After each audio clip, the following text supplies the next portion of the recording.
আমি সবকিছু নিজের হাতে করব। যাদের খাওয়াবো তারা নিশ্চয়ই পছন্দ করবে, আর সেজন্য অনেক যত্ন করে রান্না করছি আমি। তো বাবুর্চির মতো রান্না হচ্ছে, শামিমা বাবুর্চি, এই পাশেও হচ্ছে ওই পাশেও হচ্ছে, আমার একসঙ্গে হয়ে যাবে। তারপরে আমি মাংসটা রান্না করে নেব। কিছু মানুষকে খাওয়াবো, ওই জন্য একটু রান্নাটা বেশি করব।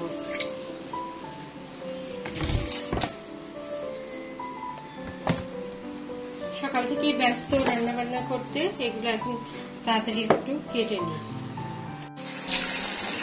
মাংসগুলো ধুয়ে পানিটা ঝরিয়ে রাখি।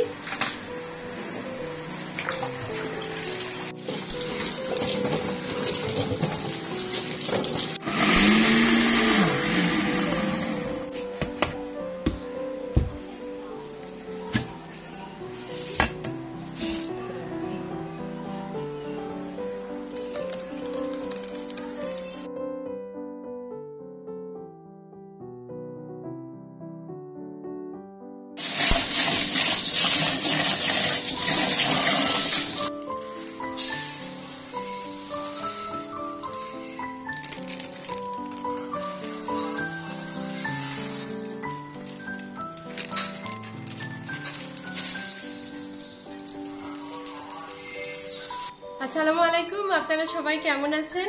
এই দিনে আমার বাবার মৃত্যুবার্ষিকী, এই দিনে আমাদের বাবা আমাদের ছেড়ে চলে গেছে, মনটা খুবই খারাপ।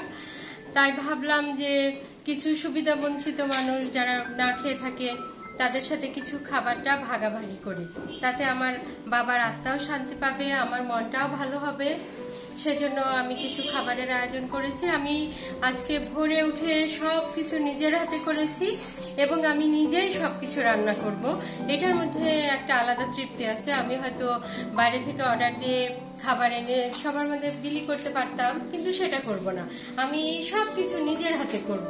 একদম আমি যতটুকুই পারি না কেন আমি নিজের হাতে করে সবার মাঝে সেটা বিলি করব। সেটাতে আমারও অনেক ভালো লাগবে, আমার বাবাও উপর থেকে অনেক খুশি হবে, আমাকে হয়তো দোয়া করবে। আর হয়তো কেন, অবশ্যই আমার বাবা আমাকে দোয়া করবে যে তার মেয়ে তার জন্য নিজের হাতে কিছু করছে। অনেক পয়সা থাকলে আমরা বাজার থেকে অর্ডার দিয়ে রাস্তাঘাটে বিলি করে দিতে পারতাম, সেটা আলাদা ঘটনা। কিন্তু আমি যে নিজের হাতে করব সেটার একটা আলাদা ব্যাপার আছে, সেটাই আমি উপভোগ করতে চাচ্ছি।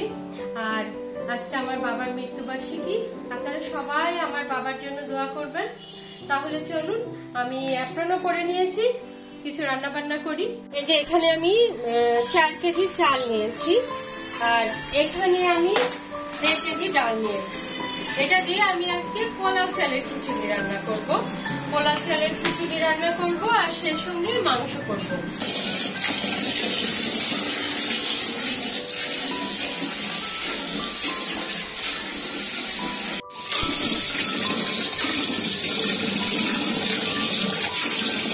চালগুলো একটু ভালো করে ধুয়ে পানিটা ঝরিয়ে নিই।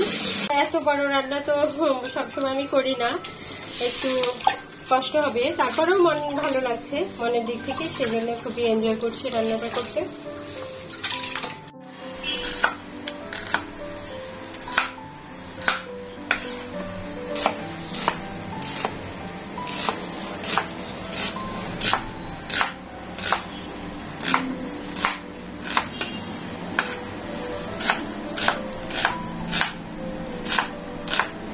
এখানে 2টা বড় বড় পাতিল তুলে দিয়েছি, কারণ পোলাও চালের খিচুড়িটা 1 পাতিলে হবে না, 2 পাতিলে রান্না করতে হবে।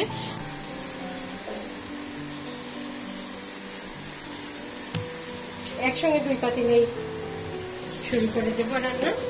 আমি চালটা ধুয়ে রেখেছি, আর এখানে আমি এই যে মসুর ডালটা একটু ভিজিয়ে রেখেছি, এটাও আমি ধুয়ে নেব। আর এখানে আমি আদা রসুনের পেস্ট করে রেখেছি, আর এখানে আমি কিছু মুরগির মাংসের মধ্যে দিব, ওই জন্য আলু কেটে রেখেছি। আর মরিচটা কাটা হয়নি, কাঁচা মরিচটা এখন আমি কেটে নেব। তার আগে আমি রান্নাটা পেঁয়াজটা দিয়ে যাই, পেঁয়াজটা তো হতেও অনেক সময় লাগবে। একটু তেলের পরে একটু জিরা দিয়ে দিই, একটু ফ্লেভারটা ভালো আসবে। একসঙ্গে 2 পাতিলে, বড় বড় পাতিলে রান্না করছি, এভাবে অবশ্য অনেকদিন রান্না করিনি। তারপরে পেঁয়াজটা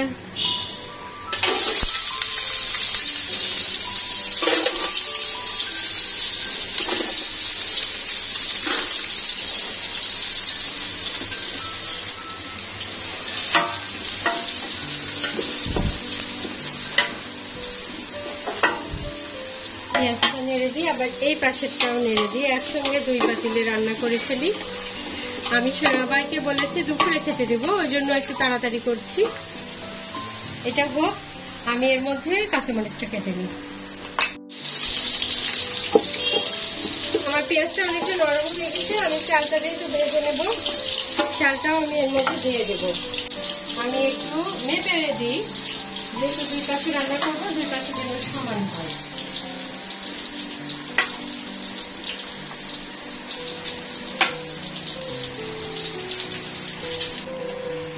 আমি এখানে মেপে মেপে দিচ্ছি, যেন 2 পাশে সমান হবে।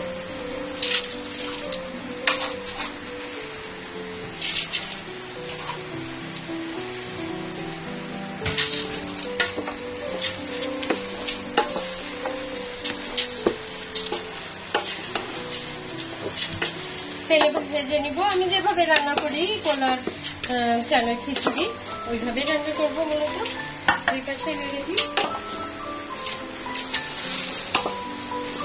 তবে 2 পাশে একইভাবে বড় বড় পাতিলে কখনো অবশ্য রান্না করিনি। আজকে রান্না করছি, আশা করছি অনেক ভালো হবে। যেহেতু আমার বাবাকে স্মরণ করে রান্না করছি, কিছু গরিবদের খাওয়ানোর জন্য, ওই জন্য আমি আশা করছি আমার রান্নাটা খুবই ভালো হবে আজকে। যাদের খাওয়াবো তারা নিশ্চয়ই পছন্দ করবে, আর সেজন্য অনেক যত্ন করে রান্না করছি আমি। এখন আমি অন্য মশলাগুলো দিয়ে দিই। মশলাগুলো তো দিয়েছি, এখন আমি কাঁচামরিচ দিয়ে দেব।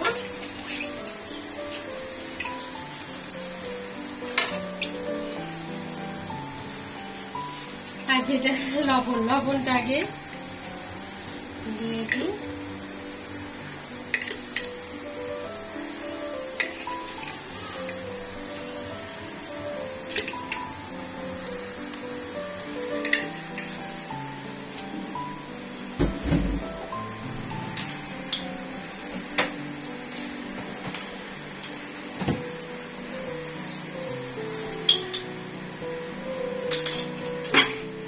এই যে কষানোটা ভালো করে হলে রান্নাটাও সুন্দর হবে, ঝরঝরে হবে।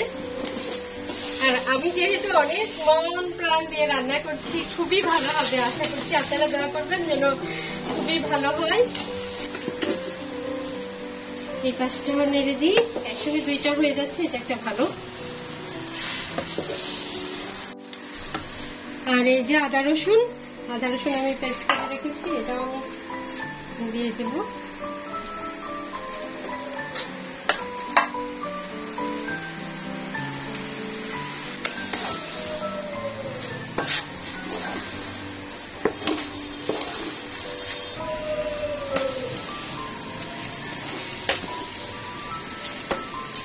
দুই পাশে নেড়ে দিচ্ছি, একই সমান দিয়েছি। এখন আমি জিরা ধনে একটু দিয়ে দিই।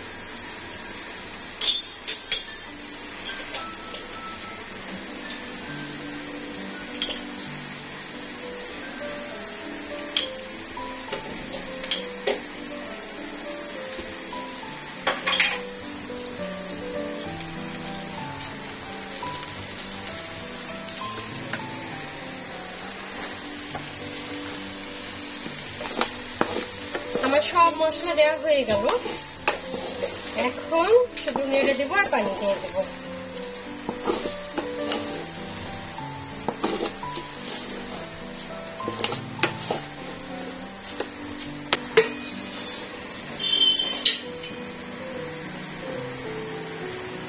বাবুর্চির মতো রান্না করছি তাই মনে হচ্ছে।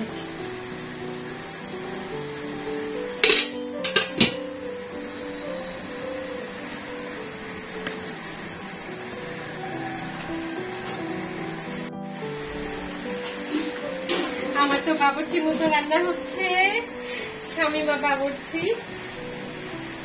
ওই পাশেও হচ্ছে, ওই পাশেও হচ্ছে, আমার একসঙ্গে হয়ে যাবে। তারপরে আমি মাংসটা রান্না করে নেব। দেখি কত দূর হলো। হয়ে গেছে। এখন আমি এখানে গরম মশলা যে এক্ষুনি করে নিয়ে আসলাম, খুবই সুন্দর ফ্লেভার বের হচ্ছে, এখনই তৈরি করে নিয়ে আসলাম।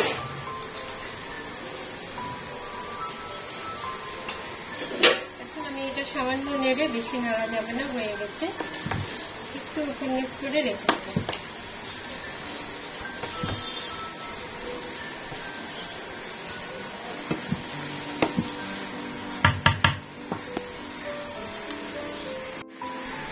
এখন আমি ঢেকে রেখে দেবো, এটা হয়ে গেছে। আর এইটার কি অবস্থা দেখি, এটাতেও গরম মশলা দিয়ে দিই। এই যে শেষ মুহূর্তে যে ঘরে তৈরি গরম মশলার এই ফ্লেভারটা খুবই ভালো লাগে, আর আমি এখনই তৈরি করলাম, ওই জন্য ফ্লেভারটা তো আরো সুন্দর আসছে। এটা অন্যরকম, হ্যাঁ নিজেকে বাবুর্চি মনে হচ্ছে। খুবই সুন্দর হচ্ছে রান্নাটা। আমি এখন মুরগির মাংসটা রান্না করে নেব। মশলাগুলো আগেই কষিয়ে নিয়েছি, তারপরেও মাংসটা খুবই ভালো করে কষিয়ে নেব। আর এইদিকে আমি আলুগুলো ভেজে নেব, ভেজে নিলে আলুর কালারটাও সুন্দর আসে, আবার খেতেও ভালো লাগে। মাংসটা আমি পানি ঝরিয়ে রেখেছিলাম, তাও লবণ দেওয়ার পরে তো পানি বের হবে, ওই জন্য একদম তেল বের হওয়া পর্যন্ত আমি কষিয়ে নেব। মাংস আসলে যতই কষানো যাবে ততই ভালো হবে। আর এই যে কষিয়ে নিয়েছি, এখন কষানো হওয়ার পরে আমি পানি দিয়ে দিয়েছি। এখানে খেয়াল রাখতে হবে যে গরম পানি দিতে হবে, গরম পানি না দিলে কালারটা কিন্তু ঠিকভাবে আসে না। এখানে আমি গরম পানি দিয়ে দিয়েছি, এখন কিছুক্ষণ ফোটার পরে মাংসটা হয়ে যাবে। আলুটাও যেহেতু ভেজে নিয়েছি, সিদ্ধ হতে খুব একটা সময় লাগবে না। আর সব শেষে আমি এর উপরে গরম মশলা ছিটিয়ে দেব।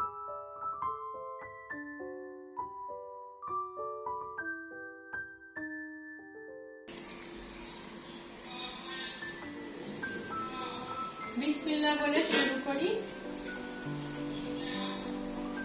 যাদের জন্য আয়োজনটা করেছি তারা যেন খুব ভালোভাবে খেতে পারে। মাংসটা চুলে আছে, এর উপরে মাংসটা দিয়ে দেব।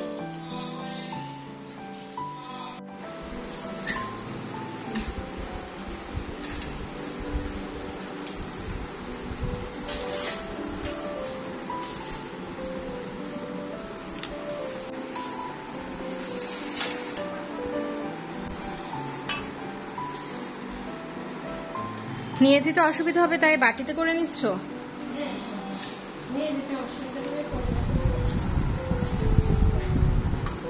মোট কয়টা প্যাকেট করবে? 50টা করার ইচ্ছা আছে, প্যাকেট করতে থাকি। গ্যারেজে সবাই বসে আছে, আমি এই যে নিতে আসছে ম্যানেজার।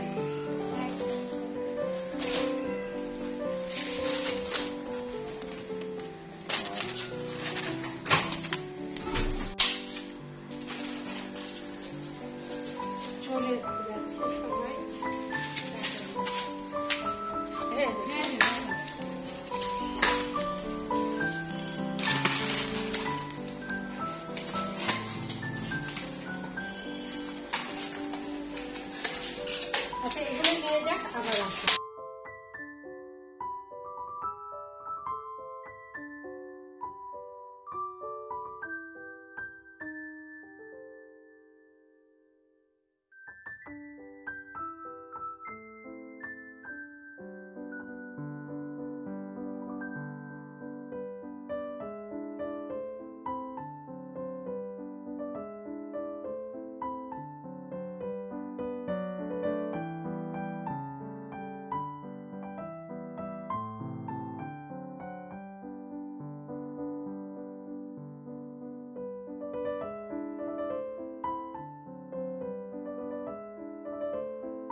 এরপরে যারা যারা আসে নিচে বসা রাখেন, আমি আরো প্যাকেট করে নিয়ে আসছি।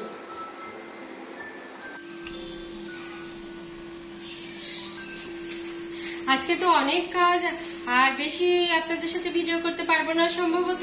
আমি প্যাকেজিং করতেই থাকি। আমার চ্যানেলটা কিন্তু সাবস্ক্রাইব করতে অবশ্যই ভুলবেন না, আর আমার জন্য দোয়া করবেন, আর আমার বাবার জন্য আপনারা সবাই দোয়া করবেন। আল্লাহ হাফেজ।